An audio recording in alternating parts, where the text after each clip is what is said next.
Welcome into A to Z Sports Prime Time on this Wednesday, January the 14th. Hope you are having a wonderful evening. I'm sure many of you are glued to your phones with news of John Harbaugh and his movements, constant news of John Harbaugh and his movements that we are going to talk about tonight. With all of the interest in John Harbaugh, right now, it seems like the New York Giants, who just basically held him hostage for 9 hours, and the Tennessee Titans, who are flying up to Baltimore to meet with John Harbaugh in earnest tomorrow after he just spent the day in New York with the Mara family. It seems like those are the two, at least those are the first two, to catch his attention. Now, I don't know if those are going to be the only two, but he's already met with the Giants. He's keeping his word in meeting with the Titans.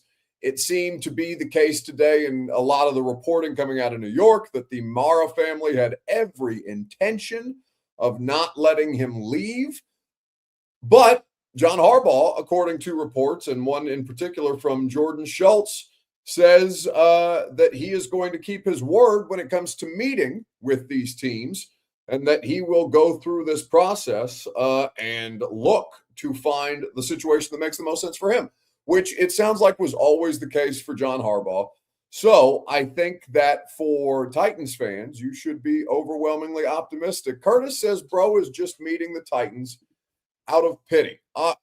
I can understand that perspective. In fact, I think that many of you would think that I would take that perspective, that, oh, it's not real. It's just something that could potentially be used for contract leverage or to see just how much you could get from a lesser franchise. And they are, for sure. There's no question that of the three, theoretically, Falcons, Giants, and Titans, they are the most podunk. And I don't mean podunk in terms of country, but like they're just a lower level franchise than those other two. I don't think the Falcons are anything special, but they've been around longer. They're more established. They're in a bigger city, all these different things. And the Giants are a high end job because if you win in New York, you become legendary forever. And at the end of the day, there is some level of care about these guys' place in history. I'm sure John Harbaugh cares very much about that. So we are going to talk about the things that the Titans must do to keep John Harbaugh from taking this New York Giants job in the midst of their flight to Baltimore to meet with him tomorrow at his home. So we will go ahead and get the primetime show started. Look forward to having your guys' participation. Share the show around, as is always the custom, on Facebook, YouTube, Twitter, and on Twitch. And we will go ahead and get things started. Welcome into A to Z Sports Primetime from the TDOT studios, where the Tennessee Department of Transportation, of course, remind you as always that nobody trashes Tennessee. Be a part of the solution to end littering at nobodytrashestn.com. By Simon Says Nashville, the premier men's clothing spot in Nashville is Simon Says. Go visit them at Wedgwood, Houston.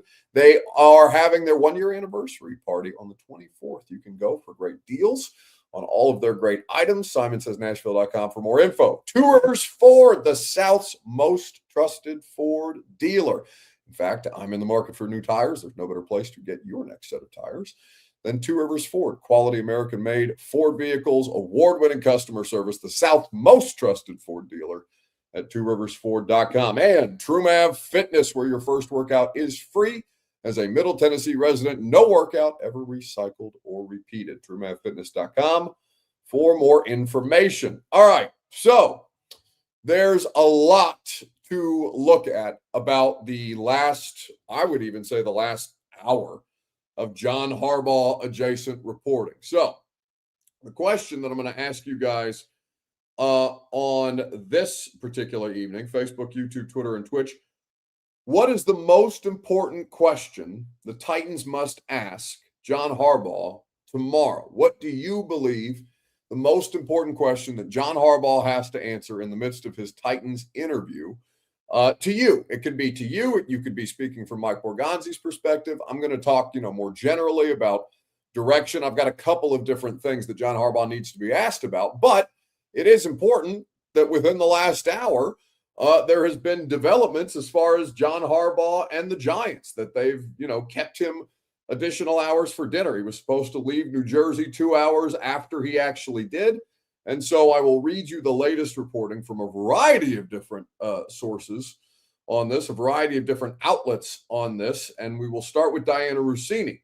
Diana Rossini of The Athletic said earlier, about 3 hours ago, that John Harbaugh was going to fly out of Teterboro Airport to go home to Baltimore after visiting extensively with the Giants. His plan was then, and is now taking place, that the Titans would then fly to Baltimore and meet with John Harbaugh in his home as his second official meeting.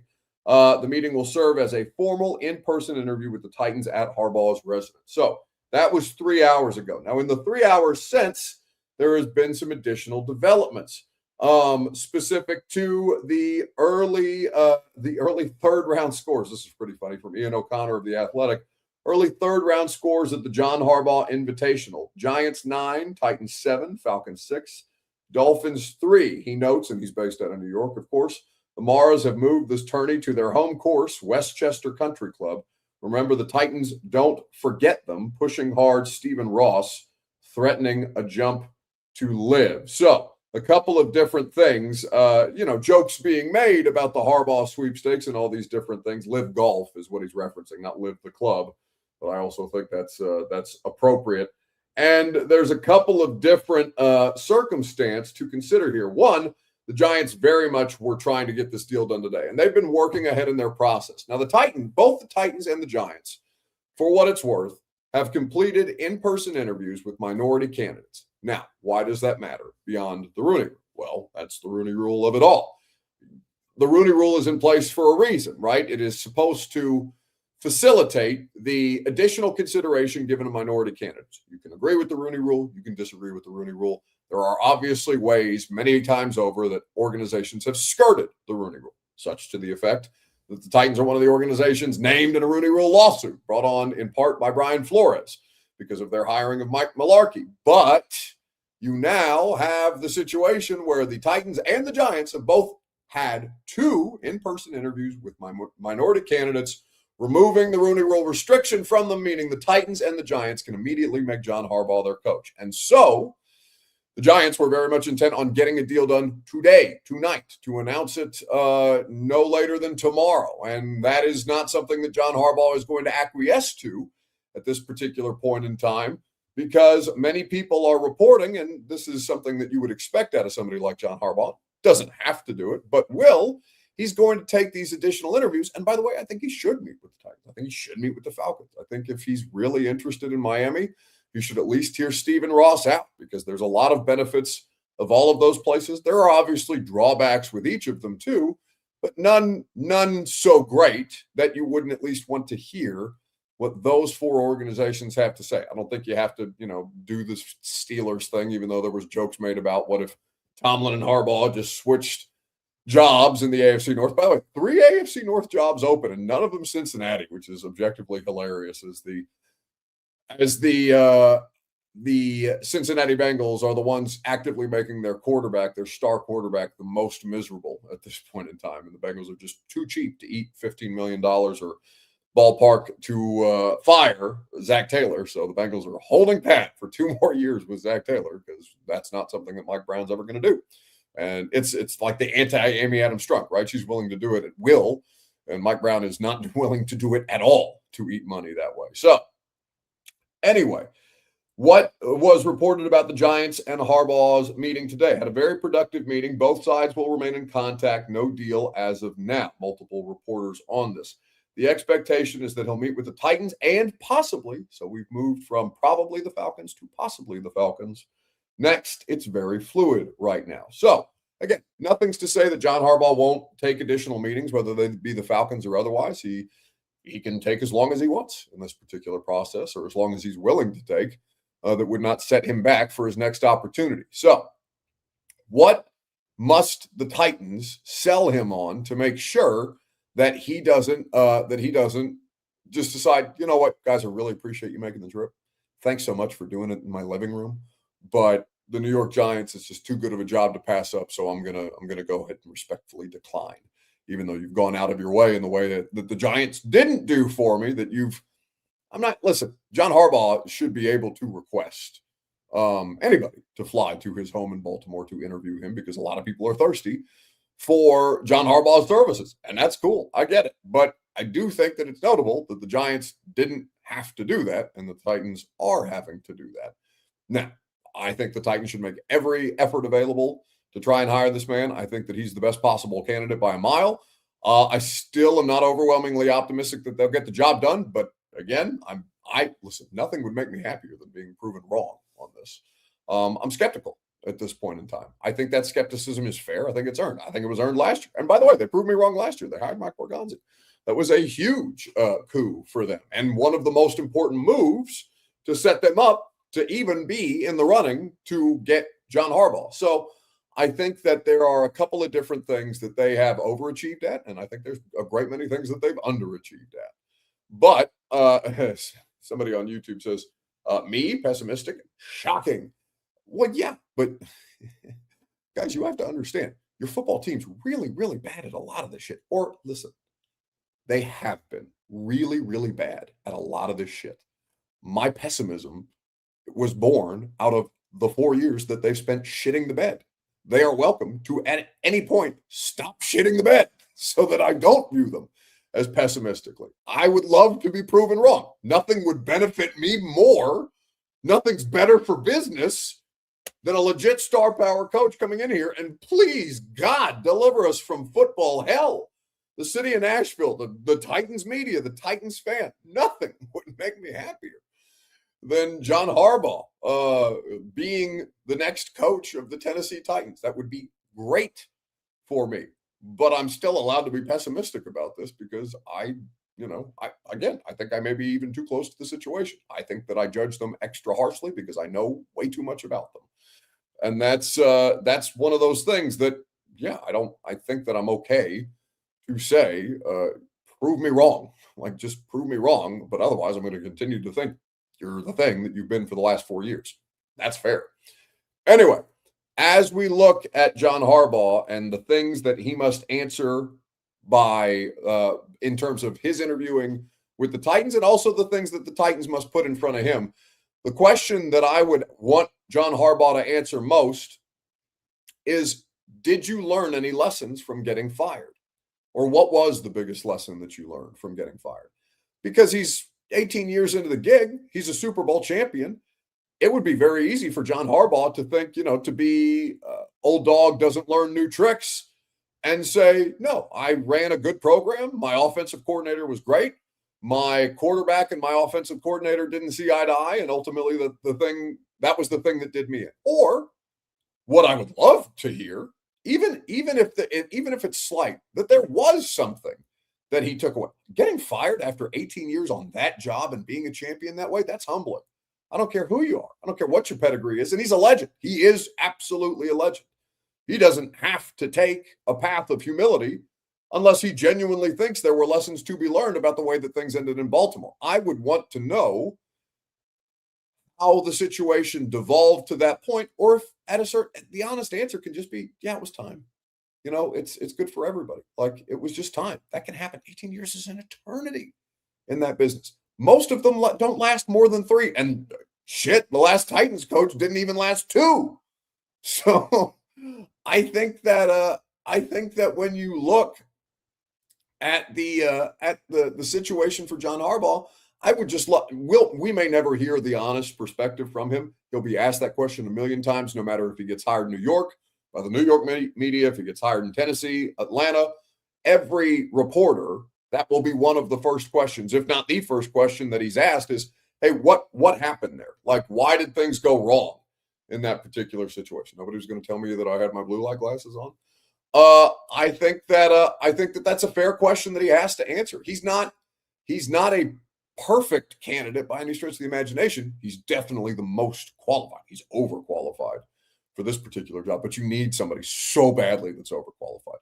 It still reserves or it still gives you the right to ask that question about, hey man, we really love you and we love your career and your track record and all these different things, but we got to know before we do this, like, is there any truth to the losing of yeah, I don't want to say losing of the locker room because that was refuted by Adam Schefter. Just to have some clarity on the reports out there from John Harbaugh directly to them. We may never get the answers to those questions. You may never get the answers to those questions.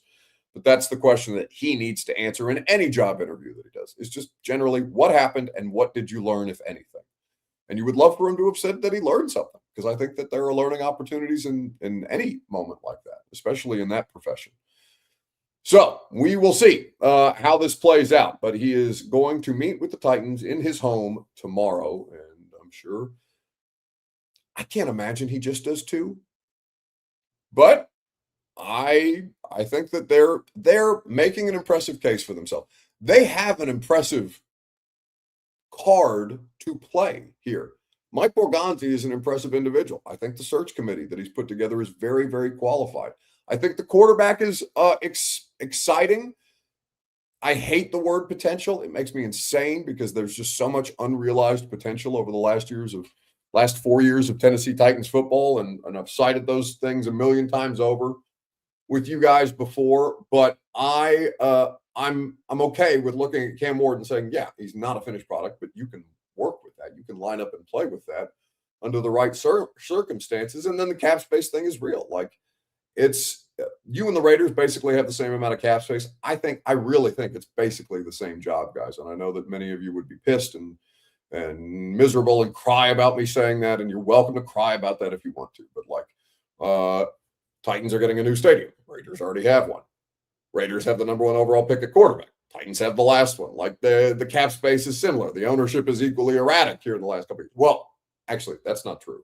Mark Davis has a much longer history here of erraticism than Amy. Amy's situation has devolved over the course of the last 4. Mark Davis, you could probably say the last decade of Mark Davis has been fraud. There's no state income tax both places, all these different things, right? I know that you don't want to think that way, and you shouldn't want to think that way. You should want to be better than the Raiders and hope to God that your organization carries themselves better than the Raiders, but you're kind of the Raiders right now, at least as of things that you can offer versus things that would detract from your job. But I would be fascinated. Stidwell says, do you think Mendoza is better than Ward? I don't. Well, I mean, listen, Mendoza hasn't played an NFL snap, but I was listening to Todd McShay's podcast, and there are Todd McShay is obviously an NFL draft talent evaluator for 100 years. Him and his co-host Steve Mensch, who I believe is a former college offensive lineman, who does the tape analysis with them, and they it's great dialogue, great podcast. It's just the Todd McShay show. And I was listening to it after the national championship game because they do a lot of the reactions to the college games, and Mensch was saying that the debate could be had for Mendoza being a better draft prospect than Cam Ward was.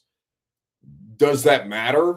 Not really, right? Because Cam Ward and Fernando Mendoza were never in the same draft, or will never be in the same NFL draft to be compared and contrasted or one picked over the other.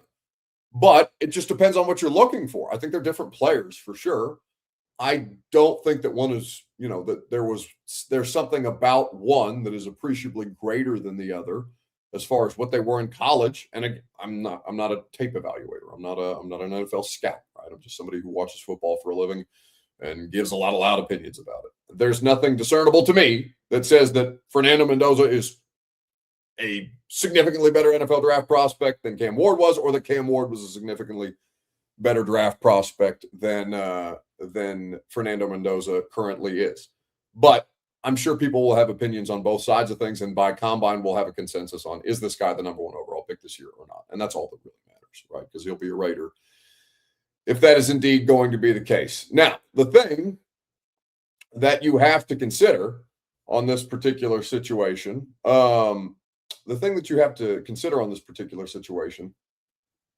is that Cloudhouse says Harbaugh turned the Raiders down, but we're not talking at all about Harbaugh and the Raiders. Nobody said anything about Harbaugh and the Raiders. So I was just talking about that generally. I'm not talking about is that job better or worse than better or worse for John Harbaugh. I'm just saying, like, comparing the two jobs. I kind of got off on a tangent there. I got distracted, but I'm not talking about it in the context of Harbaugh, if that's how you take it. So, with that being said, the pros and cons of all of these jobs and the Giants making this really hard push. I have a lot of respect for John Harbaugh following through on his word to take these meetings. And this is a very easy meeting to take because it's going to happen in his home. So we'll see what happens, what news, if any. I will tell you that the Tennessee Titans organization has been extremely tight-lipped about this. They are actively, and I could guess and probably would guess very accurately who is disseminating information from the Titans organization to national media to pump up. And by the way, this is what every organization does. I'm not knocking the Titans or saying that the Titans are doing something that not everybody else does or doing something wrong. Like, the Titans are leaking information about the attractiveness of their job because they should. They have to sell it, and they can't, like, publicly sell it. So they have to sell it through, oh, well, we have all this cap space. Amy Adams Strunk got the draft here a couple of years ago, and won't it be fun when Nashville has the Super Bowl? Like, that matters for the Titans right now. But, like, you can tell where each team has been disseminating their own information about, oh my God, the Pittsburgh Steelers job. Everybody, and people would be crazy to not drop whatever they're doing, even if you're Notre Dame's coach or, active head coach in the NFL, or even John Harbaugh. Who wouldn't want the Pittsburgh Steelers job? Okay. Who besides the Steelers feels that way? Because look at their quarterback situation. There is so much uncertainty there. And I would think that it is in a worse situation, depending on who the coach is, than the Titans job, for example. And I never in a million years would have said the Steelers job is worse than the Titans job, except for this specific example where they've got to dig themselves out of some shit. And the Titans theoretically are an ascending property here at this point in time. With all this to be said, I am, a lot of you guys have been saying, well, what is your percentage higher than 3.5? I think is the last percentage that I gave on John Harbaugh. Sure, I reserve the right to change my percentage as new information becomes available. And I will go as high as 10%. I will go before the meeting takes place and before we have any context of what happens in that meeting. I'll give you a 10. I think 90-10 feels fair. I know that you want to compete and that you shouldn't have to settle for a coach that you think is less than. If you want John Harbaugh and you need some, like, the thing that I respect about Titans fans right now, even though I'm sure many of you disagree with me on a regular basis, is that you don't want to have to settle. You don't think that your job should be viewed as less than, because you as a fan base shouldn't have to settle for less than. And I 100% respect that. That's why the Eagles are my favorite fan base in sports, because they are insatiable when it comes to what they demand of their organization constantly and how effectively they are able to message, even though you might find them obnoxious and whatever. I love that they have standards. I love that you guys want to have standards, higher standards for your organization than they've had. And higher standards for this organization would be, oh my God, who, the Titans hired John Harbaugh? It'd be a huge win, even if it's just optically, because you convinced the Super Bowl champion coach, who was 18 years with one of the most stable organizations in football. You convinced that guy that, okay, this is a good spot for me to continue the final years of my career. I don't know that Cam Ward is the biggest selling point, though Cam Ward is a selling point. I really think that the most important thing, the best thing the Titans can do, is show John Harbaugh basically what we've been learning about Mike Borgonzi for the past year. Now, they're going to have a much shorter or smaller window to do it. But the thing that you're going to have to convince John Harbaugh of, the thing that would be the biggest thing in convincing John Harbaugh that this job is worth taking instead of just taking the Giants job and sending the Titans on their merry way home, him and Mike Borgonzi have to immediately see eye to eye from a football philosophical standpoint. Because one of the things that's out there, and it's speculated, it's not reported as fact, but John Harbaugh has been rumored to have interest in more personnel control than he did in Baltimore, which would make him a different entity than he was in Baltimore. And since there is a GM in place and the Titans organization has just restructured this thing again to put Mike Borgonzi in the driver's seat of both the roster and the coaching search, then the biggest and most important thing, the biggest selling point, the biggest carrot that you have right now is, all right, Mike Borgonzi, football mind, in these few hours that we're going to have together, can you please show this man, John Harbaugh, the vision that you have been trying to create in Tennessee and that you are working towards? Because I think that Mike Borgonzi is very credible. And I'm not saying that he's a proven commodity or a sure thing or any of that. And hell, John Robinson looked like a Hall of Famer for the first half of his Titans tenure. And then the final 3 years of that were awful, unspeakably awful. Like shit you couldn't make up in a series of unfortunate events awful. So just because you are good and can be good at the job does not mean that you are sustainably good forever. But you have to have the plan in place around Cam. And John Harbaugh also has to have a reasonable plan in place for Cam Ward, because everything that they do has to be to make sure that Cam Ward succeeds. Because if Cam Ward fails, they all fail. They all fail, each and every one of them, and they're all fired. And we're going to do this again. So we'll keep an eye on the circumstance, and it'll be interesting to see how it plays out. Facebook, YouTube, Twitter, and Twitch is where you can interact with the show. This was the latest on the situation. Oh, no, I asked Robert for the Ian Rappaport thing, but I did not remember to send it to him. So that's on me.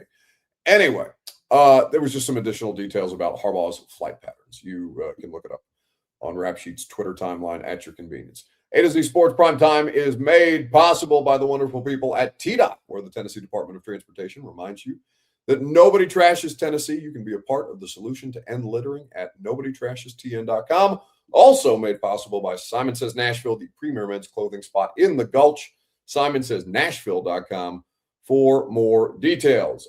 So some additional comments from you guys about the likelihood or the reporting or all of these different things about Harbaugh, Giants, Titans, and how to best discern that. Or A-Rod, is that what that says? I had to get a little closer to it. It says, do you think that Chad and Mike watch this show? I don't think Mike Borgonzi does. I know Amy Adams Strunk listens to the radio show. I know that she is intimately familiar with my body of work, unfortunately, for her, honestly, because I've been very critical of her lately. I know that Chad Brinker listens to the radio show. I know that the Tennessee Titans have people dedicated to the listening of the radio show, because when I say something inflammatory, they want to, give me, and it's fine, as is their right. Like I'm speaking on a public platform with 2 million people within the sound of my voice on FM radio, and that's the only place that people can go to get Tennessee Titans news, because they're not talking about your shit on SportsCenter, really. So yes, I know that they have dedicated people in the organization to listen to me, whether that be on the marketing side, the PR side, or whatever the case may be. And I'm sure they have people in the organization. This is not just like a me thing. PR people for 100 years have always been responsible for putting together clips, whether it be social media, written content, online material, things that are trending involving your organization. You put them in an email every day and you send it out to the people at the top levels of the organization that need to be privy about what's being said, what's being written, all these different things about your team, especially when you're in a smaller market like this, where you don't have to turn on national television because they're not talking about you. There's really only so many places that people are talking about the Tennessee Titans every day, which is why you're here. So Mike says, how do I get paid by the Titans to listen to the radio? That's a good question. You're doing it for free. Joke's on you. I'm sure that's not their only job, but a part of their job is to gather media content and to relay the information back to the people about what's being said about, stadium and all these different things. Anyway, I think the whole circumstance around this is going to be fascinating. And I'm actively rooting for your football team to land John Harbaugh. I think the world of John Harbaugh. I have tremendous respect for him. I think it would right a lot of the wrongs that they have wrought on themselves about the Mike Vrabel situation. I think they look like fools for the Mike Vrabel situation. I think that they've been proven loud wrong. Mike Vrabel is to Amy Adams Strunk as AJ Brown is to John Robinson. Like, that's kind of how I view this situation. So you're not getting another AJ Brown unless Mike Borgonzi works some wizardry here and finds you the next AJ Brown. And you're not getting Mike Vrabel back. And many of you probably wouldn't want him back because whatever, you thought he wanted to be the Patriots coach anyway, or whatever conspiracy theory you've come up in your head about how Mike Vrabel didn't want you, so you don't want him. Okay, you'd take being in the divisional round and competing for Super Bowls instead of whatever the hell this has been for the last 4 years.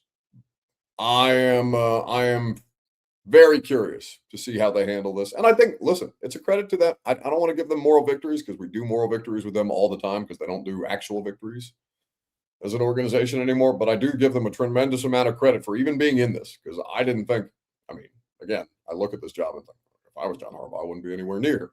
But again, I know too much. That's going to do it for us this evening. We appreciate your participation. As always, you can check us out on the radio show. Nate Washington will be there. We're going to ask him about Mike Tomlin.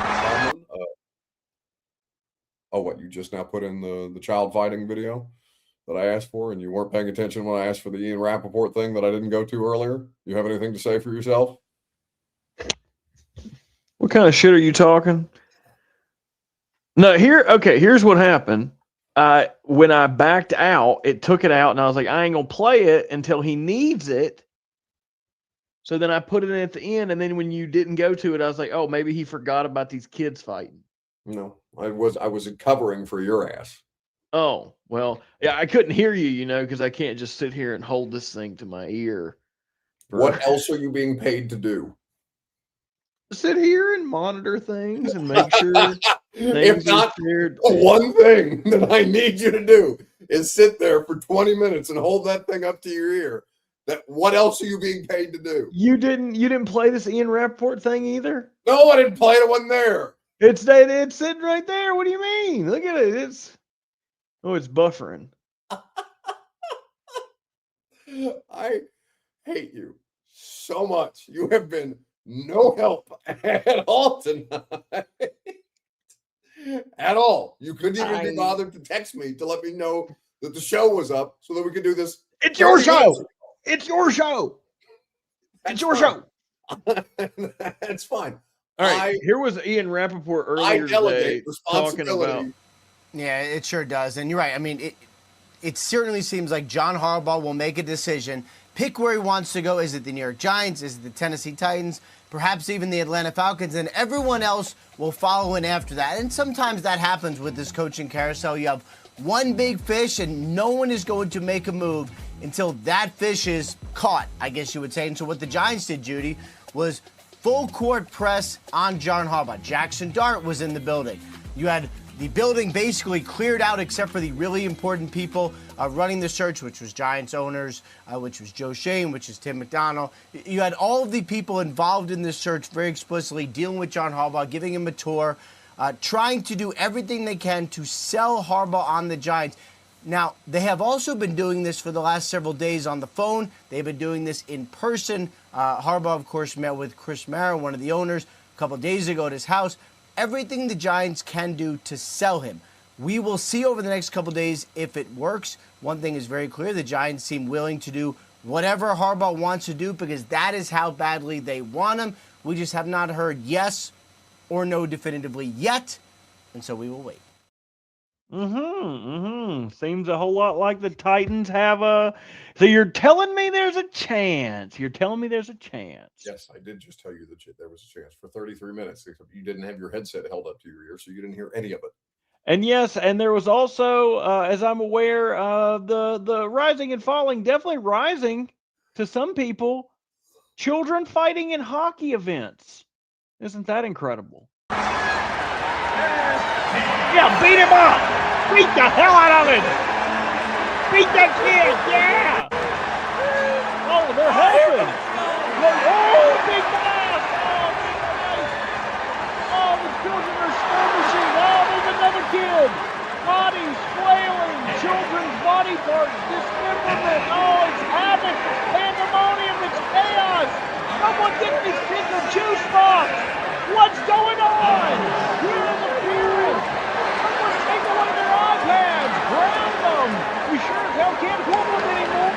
Oh, look at that! Whoop you! He's oh my God! Back in the head shot! There's not a penalty box large enough to house all these children! Oh my God! Oh! Knock the child on this patootie! Oh! Oh, there's kids I'm sure you liked that though. You love kids getting beat up on. That was incredible. Well, it is one of the more reassuring things that I can see as somebody who may or may not have wanted to kick a child in my life is that you don't have to actually hit one. You can just put them in a ring together and you can fight them like dogs or roosters or something like that. My nephew is a tyrant, man. He be whooping other kids real bad. And one time they had a birthday party for him, and all these other kids came over, and I told him, I said, how many kids you push down today is how many dollars Uncle Robbie gives you. And he pushed every kid down. Didn't matter if it was a damn a big kid, little kid, men, girls, women. Also $5 every man. You give a big hiya to it. That's how you get kids. That's how you earn their trust. Welcome to Burger King. How may I help you? Sorry, we're out of chicken fries. I'd like an ice cream. Our ice cream machine is actually down. Yeah. Can you come to the second window? Also, Joe Rexroad just texted me, screaming at me because we didn't know who Bush was today. And Rexroad is a child of the '90s. So yeah, I bet retro or retro. I didn't even mean to call him retro. Oh, retro Rexroad. I bet he loves Bush. Yeah, he was for the Bush administration. I bet. Yeah, he's probably the guy. Oh, he's probably the dadgum king of the Bush administration. Way to go. it sounds like something my dirty old uncle would say or something like that. All right, that's going to do it for us tonight. I was going to try to do this without the blurred backdrop because it was driving me crazy, but now I look extra pretentious sitting in my giant office, my giant plush office chair. So we will be back tomorrow on the radio show, 10 to 1 on 104.5 The Zone. Come hang out with me, that gremlin with his broken headset that I told him to send me a link for, and I'd buy him a new set, but he hasn't done it yet because he doesn't do anything when I ask him to do it. Tomorrow morning, 10 a.m., 104.5 The Zone. Be there. He's a hoe, and I want that known.